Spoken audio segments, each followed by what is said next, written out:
नमोस्तु महाराज। क्या कह रही दादी? मेरा परिवार में आप भी 15 मने मारवाड़ी कोणी आवे? वो है ना, पूजा करके आए और कपड़ा पहने हुए, पूजा पक्षाल का ही, वो जाप करते थे तो दीपक जला के जाप कर रहे थे घर में ही, तो उसका घर में ही उसकी बत्ती कैसे लगी कोई मालूम नहीं, उसका सारा कपड़ा जल गया, खोल नहीं पाया, तो उसका 20 दिन के बाद में वो अस्पताल में लेके चले गए, तो उनका जीव। दादी पूछ रही है कि किसी का भक्ति पूजा करने के बाद अग्नि आदि के निमित्त से मरण हो जाए तो मरण कैसा है? वास्तव में एक तरह की वो दुर्घटना है। आप देवशास्त्र गुरु की भक्ति में डूबे हुए हैं और फिर किसी तरह की कोई दुर्घटना घट गई, दीपक से आग लग गई, गाड़ी टकरा गई, कहीं कुछ हो गया, आपका जुड़ाव भगवान से है, आपका जुड़ाव भक्ति से है और परिणाम जितने अच्छे रहेंगे गति उतनी अच्छी होगी। घटना एक बात है और परिणाम की शुद्धि के बल पर गति अच्छी होना ये दूसरी बात है। परिणाम बिगड़ जाएंगे तो गति बिगड़ेगी, लेकिन जिनके परिणाम अच्छे रहे हैं उनकी गति भी अच्छी होगी। हमें जानबूझ करके समय रहते संयम लेकर के संलेखना समाधि की तैयारी करते रहना चाहिए, परिणामों को सही दिशा में चलाते रहना चाहिए। ओम। गुरुवर, इस समय वर्तमान में 1628 दिगंबर संत हैं और ऐसी बात है कि आज जो दिगंबर समाज है वह अपने गुरुवरों की हमेशा मानता है। वो कहेंगे इस तरफ इस तरफ इस तरफ, उनके प्रवचनों के उनके आदेशों को पूरा मान्य करता है।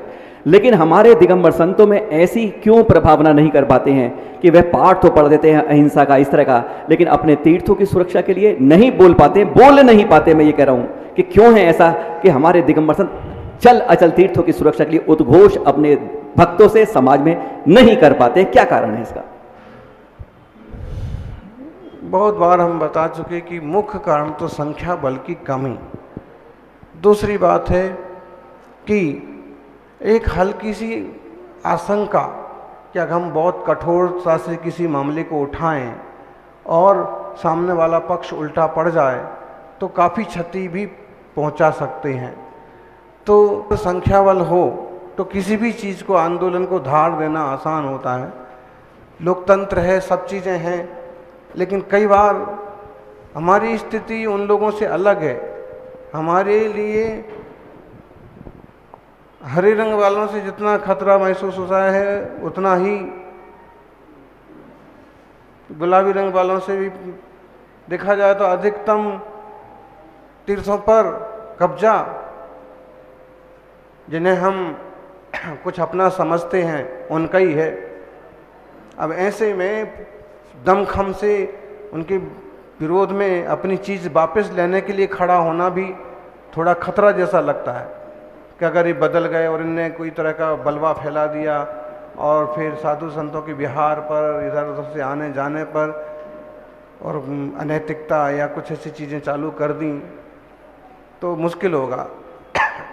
तो इस टाइप का एक भय भी है। ऐसे एक शब्द आता है ना, जैसे कि अमुक लोगों ने, अमुक पार्टी ने एक भय का माहौल खड़ा कर रखा है। तो बात है, हम खुल कर के बोल दें, बोलना ही चाहिए, लेकिन उसके पीछे फिर जब पूरे संघ और पूरी समाज और छोटे छोटे साधुओं की, सामान्य साधुओं की तरफ से विचार करते हैं तो ऐसे लगता है कि आपने तो कड़क कदम उठा लिया, बोल दिया, अब हमारी चीज़ें हम लेके रहेंगे और हाय हाय जो भी है। लेकिन अगर सामने वालों ने उस पर रिएक्शन किया, उल्टी सीधी नीतियां बना करके और फिर मतलब तो उसमें कठिनाई खड़ी हो जाएगी। मतलब जो है, आप समझ भी रहे हैं बात को कि हमें कहना है, हमें चाहिए है एक तरह की घुटन टाइप की। तो एक तो या तो मजबूत संख्या बल हो या फिर ऐसी निर्भयता हो जैसे गोल टोपी वाले कि जो भी होगा निकालो हथियार। तो वो अपन अहिंसावादी और सच्चे अभय और अनिकांत और आत्मीयता और जीव मात्र के प्रति प्रेम रखने वाले लोग हैं। तो ये सारे कारण हैं। अपने घर की सुरक्षा करनी है महाराज जी, दूसरे पर आक्रमण नहीं करना है। अपने घर के लिए भी क्या हम अपनी आवाज़ नहीं उठा पाएंगे? इतने भय और आक्रांत में जीवन जैसा समाज उठाना, जीवा। वो बात सही है, लेकिन हम इसको जब बड़े स्केल पर देखते हैं, उठाना चाहिए, उठाई है आपने भी और कुछ साधकों ने भी, लेकिन वो आवाज़ें जो है ना एकदम गायब कर दी जाती हैं, या फिर कहाँ से कहाँ पहुँच जाते हैं, दूसरा माहौल बना दिया जाता है। एकदम समाज के एकदम छोटे से वर्ग के रूप में उसको प्रताड़ित करने जैसा माहौल बना दिया जा सकता है। कोई आप में से प्रश्न पूछना चाहे? एकता जी काला। इसके बाद जो पूछना चाहते हैं वह भी कृपया आगे आ जाए। नमस्ते महाराज जी। महाराज जी, मेरा प्रश्न ये है कि 2 से 5 महीने के जो बच्चे होते हैं उनको क्या पहले वाला जन्म याद आता है? मतलब बड़े लोग ऐसा कहते हैं कि वो नींद में मुस्कुराते हैं, कभी रोते हैं, तो क्या ऐसा है? इस बारे में आयुर्वेद शास्त्र की कुछ धारणाएं हैं और साइंस की भी कुछ मान्यताएं हैं, लेकिन उन्हें पिछले जन्म का कुछ याद रहता है ऐसा नहीं है। जन्म लेने के बाद तो याद रहना मुश्किल ही है, क्योंकि जन्म लेते वक्त, जन्म लेने के पहले गर्भावस्था में संभव है कि कुछ के उसके संस्मरण, कुछ स्मरण पिछले जन्म के हों, लेकिन उस अविकसित शरीर में भी उन सबों का संग्रह रह पाना कठिन है। और फिर जन्म लेते वक्त तो इतनी वेदना होती है कि उसे कुछ समझ ही नहीं आता है, सब भूल जाता है। तो छोटे छोटे बच्चों को कुछ याद रहता है या पिछले जन्म की यादें रहती हैं, ऐसा कहना या समझना कोई बुद्धिमानी नहीं है। ये जरूर हो सकता है किसी किसी को जाति स्मरण टाइप का कुछ अंश हो, या फिर किस तरह का कोई जुड़ाव हो, कदाचित लाखों में एक आध, तो बात अलग है। और ये जरूर है कि उनकी बॉडी के हिसाब से, उनकी वय के हिसाब से उनको अलग अलग तरह की डर, अलग अलग तरह की असुरक्षा ये महसूस होता है। इसलिए उनका बड़बड़ाना, उनका हाथ पांव चलाना, आँख खोल के झांक घूर घूर के देखना, और कोई भी नई चीज़ देखती है तो उसको यूं देर तक देखते रहना, तो एक अपन कहेंगे कि उनके अपनी अवस्था की भय या जिज्ञासाएं, और तो संभावना नहीं है। आचार्य श्री के श्री चरणों में नमोस्तु नमोस्तु नमोस्तु। आचार्य श्री, आज का जो आर के कम्युनिटी में जो अपना जो प्रोग्राम था वह अद्वितीय, अद्भुत और अकल्पनीय था। आचार्य श्री, इतना पूरा पांडाल भरा हुआ था कि हमने तो आज तक ऐसा पांडाल भरा हुआ कभी नहीं देखा। अब गुरुदेव, हमारा किशनगढ़ वालों का जो परवान है, जो उत्साह है, वो आज बहुत ऊपर चढ़ा हुआ था, लेकिन हम लोगों की भक्ति में थोड़ी सी कमी रह गई। ऐसा क्या हम भक्ति करें कि 28वां चातुर्मास और 2024 का जो चातुर्मास आपका होना है वो हम किशनगढ़ वालों को मिल जाए।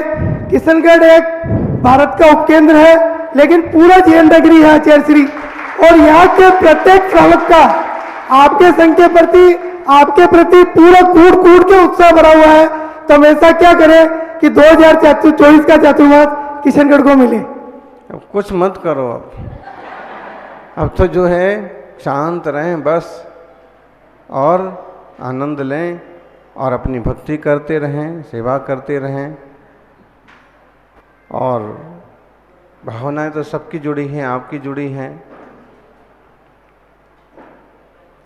लाभ मिल ही रहा है। अब इतना बड़ा हाल आप बोले भरा हुआ देखा नहीं, इसका मतलब है तुम प्रवचन में जाके सो जाया करते होगे। नहीं, प्रवचन में तो जगती हैं। तो फिर आज जब आपने देखा तो भरा हुआ देखा, पूरा भरा हुआ था। लाभ तो महाराज जी मिल रहा है, लेकिन अभी हम लोगों की प्यास अभी किशनगढ़ वालों की शांत नहीं हुई है। इतना बढ़िया जो वातावरण बना है, इतना बढ़िया जो माहौल बना है, वो आगे भी बना रहे महाराज जी। इसके लिए चातुर्मास तो किशनगढ़ में ही होना चाहिए। नमोस्तु आचार्य श्री। हे गुरुवर, नमोस्तु नमोस्तु नमोस्तु।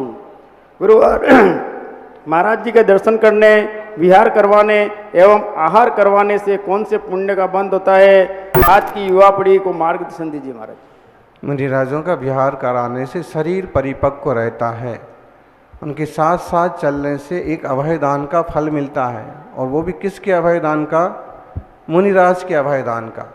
मुनि निर्भय हैं, लेकिन फिर भी आप लोग जब साथ साथ चलते हैं तो उनको एक और तरह की निर्भयता रहती है कि इस मुद्रा पर कोई किसी तरह का उपद्रव खड़ा नहीं होगा। और सहज रूप से उनके साथ साथ चलने से उनकी शुभ वर्गणाएं, उनके आशीर्वाद सांस सांस में हमको मिलते हैं।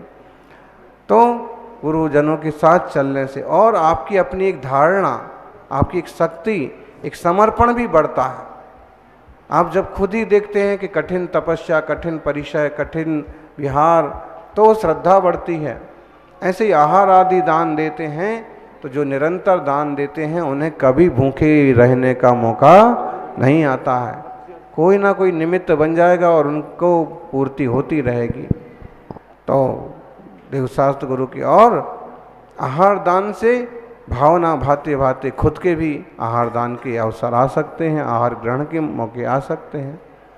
तो सभी युवाओं को, सभी को गुरुजनों की आराधना करना चाहिए। मालपुरा वाले जा रहे हैं। पूछो क्या प्रश्न है? नमोस्तु गुरुदेव। मालपुरा वालों को पूछ लेने दो। महाराज जी, मालपुरा समाज के नियोजन है, मालपुरा से प्रतिनिधिमंडल आया हुआ है।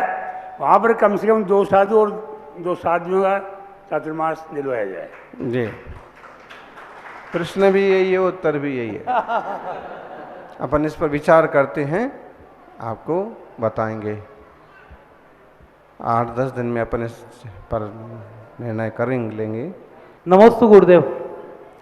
गुरुदेव, आज के दिन आचार्य पुष्पदंत जी ने एवं आचार्य भूतबली जी ने सठ खंडागम शास्त्र की रचना की थी, इसलिए शुद्ध पंचमी का पर्व मनाया जाता है। तो बाकी शास्त्रों की रचना हुई उस दिन, उन दिनों के मतलब दिनों को पर्व के रूप में क्यों नहीं मनाया जाता है? मना सकते हैं। आज प्रवचन ठीक से नहीं सुना आपने। एक बात हमने ये कही थी कि एक इसके साथ कई घटनाएं जुड़ गई, कई संयोग जुड़ गए, और फिर जब इसकी रचना पूरी हुई तो उसमें और एक राजा का संयोग जुड़ जाने से उसकी महिमा गरिमा ज़्यादा हो गई। बाकी तो जो महान शास्त्र हैं, सबके उत्पत्ति की तिथि, रचना की तारीख अगर मिल जाए, तिथि मिल जाए, तो मनाने में कोई दिक्कत नहीं है। ऐसे ही अपन देखें कि मुनिराज बहुत हुए, आचार्य बहुत हुए, लेकिन किन्हीं किन्हीं का ही मना पाते हैं। तो ये तो समय आदि की अनुकूलता पर निर्भर करता है और प्राप्त इतिहास पर निर्भर करता है। नहीं, इनके पहले भी किसी ग्रंथ की रचना हुई होगी गुरुदेव। अब तो इसका मतलब प्रवचन सुना ही नहीं आपने, फिर तो क्या करते रहते हो वहाँ पर? नहीं, इसको ही श्रुत पंचमी के रूप में मनाते हैं। तो पहले भी कोई अगर रचना हुई हो या प्रथम बार इसकी हुई? सुबह बताया था ना, क्या बताया था? इसके पहले कौन से शास्त्र की रचना हुई बताइए। आज इस प्रश्न का उत्तर दो। देखिए पर्दे निकले हुए, बताइए अब कैसे चतुर्मास का कैसे क्या करोगे? 2 आचार्यों ने किए थे 2 ग्रंथों की रचना। पहला था 233 गाथाओं के साथ। दूसरा, जिन्होंने इसके बारे में खुद उपदेश दिया था, उन्होंने रचना की थी। इतना हिंट दे दिया, अब तो नाम बता दीजिए। कषाय पाहुड़ किया था गर्दन आचार्य जी ने, और उसके बाद पायस पाहुड़ का किया था षट खंडारम के रचयिता करने वाले आचार्य धरसेन जी ने। उसके बाद ये तीसरा कहा था कई और भी हो सकते हैं पहले, जिनके बारे में हमें उल्लेख नहीं मिल पाता है, क्योंकि मुगल शासन में 6 माह तक उन्होंने हमारे ग्रंथों की होली जलाई थी। आज तो बहुत कुछ श्रुत बचा है हमारे पास। तो यह है, पहले 2 तो हमारे में है जिनकी कुछ प्रतियां भी मिलती हैं। मुगल काल में नहीं, मुगल में तो कितने जलाए, ये तो शैव काल की बात है। हाँ, उसमें मानिए, उसमें फिर अब बोलना जरा थोड़ा लगता है, इसलिए बात ये बात है। नहीं तो उस समय जो बताया जाए कि एक सागर में से हमें थोड़ा सा गढ़धर तक पहुंचता है। गढ़धर जब बोलते हैं तो पूर्वाचार्यों पर एक जरा सा मिलता है, वो करते करते उस सागर की एक बूंद आज हमारे पास है। उस 12 सूत्रांक की आज हालत ये है। ये तो जितने ग्रंथ हमारे जले हैं, अगर वह आज होता तो सचमुच आज विज्ञान बिल्कुल फेल हो गया था। आज की तारीख में वो विज्ञान जो था, वह विज्ञान तो आज बहुत नीचे होता आज की तारीख में, यह हालत होती उसकी। ऐसे ही अब जो बात है, अपन बात कहें, हजारों साधुओं को दीवार में चुन दिया, हजारों साधुओं को कोलू में पैल दिया। अब हम कहें कि किन ने ऐसा किया, वो आज हम खुल के कह भी नहीं सकते। क्यों? क्योंकि आज वो आज हमारे आधे अधूरे दोस्त जैसे हैं, सहयोगी भी हैं तो विरोधी भी हैं। तो स्थितियाँ ठीक ही हैं, फिर भी सभी धर्म ध्यान से जुड़े रहें। नमोस्तु गुरुदेव। गुरुदेव, साल भर में 3 बार पर्युषण पर्व आते हैं, भादवा महीना का ही पर्युषण विशेषकर मनाया जाता है, ऐसा क्यों? ऐसा हुआ करता था कि इन दिनों में प्रायः करके व्यापार नहीं चला करते। पानी बरसने से, मौसम ऐसा होने से, अनुकूल मौसम होने से उपवास आदि भी कर सकते हैं, व्यापार भी लगभग बंद रहते थे, लोग भी लगभग फ्री रहते थे, गुरुजनों की सानिध्य सुलभ होते थे, मौसम अनुकूल होता था, इसलिए इसे विशेष रूप से मनाने लगे। बाकी 2 को मनाते भी हैं, नहीं भी मनाते, तो बाकी साल में 3 बार ये अवसर आते हैं, बात ठीक है। अष्टांगिका भी 3 बार आती हैं। नमोस्तु आचार्य श्री। अंकिता जैन सोगानी जयपुर से। आचार्य श्री, क्या अकाल मृत्यु होती है?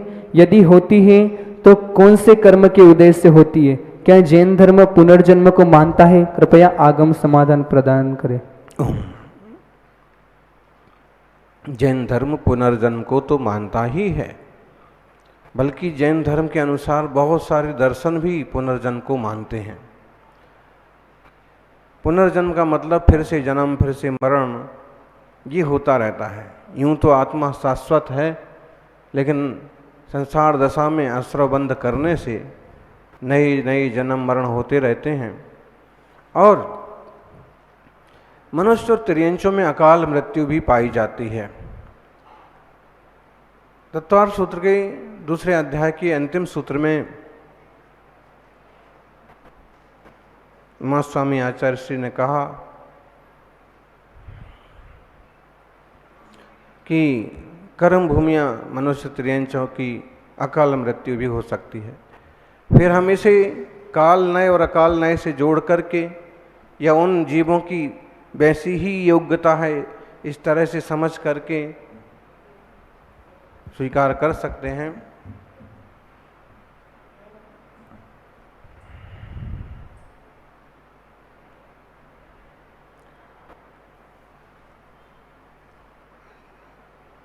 जन्म मरण होते हैं, अकाल मृत्यु भी संभव होती है।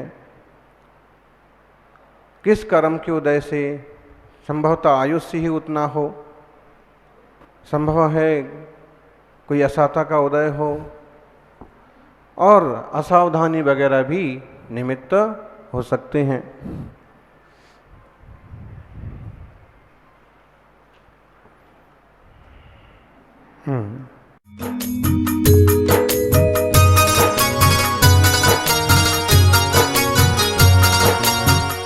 शत्रु और मित्र से बचने का बहुत अच्छा तत्वार्थ सूत्र के 7वें अध्याय के